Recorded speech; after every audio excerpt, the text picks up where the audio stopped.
From VOA Learning English, this is the Agriculture Report in Special English. Animal feed is the biggest cost for most cattle producers.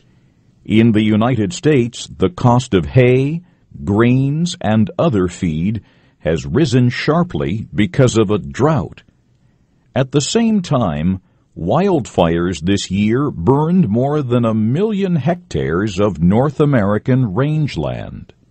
Jack Field raises cattle in the northwestern state of Washington. To save money, he made plans to truck his small herd of cows 300 kilometers to feed on crop stubble. Crop stubble is what remains after crops have been harvested. Moving his cattle from farm to farm costs money and time. But he says if he can avoid feeding them hay, he can still make a profit.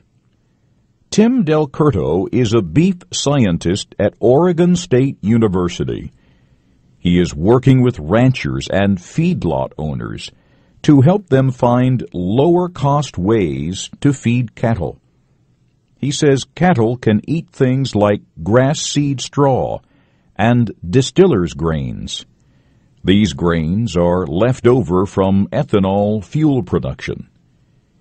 He says cattle can also eat cannery waste and items rejected by vegetable processors, like misshapen green beans, carrots, even French fries.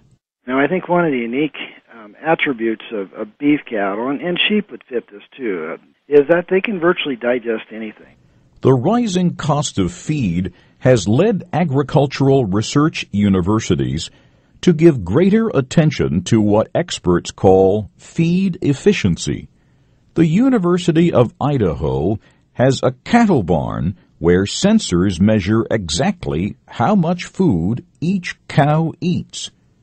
Professor Rod Hill says just because animals are growing at the same rate does not mean they eat the same amount of food. In fact, the difference in how efficiently their bodies convert feed into meat, fat, bone, and hide might be surprising. These animals are, for your eye and mine, they look quite homogeneous. But the variation in intake for animals growing at the same rate is of the order of 35%. This is a case where humans and animals have something in common. You know, we talk to people who say, all I have to do is look at the candy store and I put on 3 pounds, right? And so we don't actually quantify it so precisely in humans, but we know in humans that some people can eat a little and they can put on quite a bit of weight, and some people can eat a lot and hardly put on any weight. So it's a biological phenomenon. Rod Hill says ranchers can use selective breeding to get the same growth with less feed. But he says not to focus too much on one thing, like reducing fat. Less efficient animals are slightly fatter, and more efficient animals are slightly leaner. So we wouldn't want to just go after efficiency and then forget about the body composition. So we wouldn't want animals to become too lean. So that might reduce marbling in the product, and especially in the quality cuts where the profit is.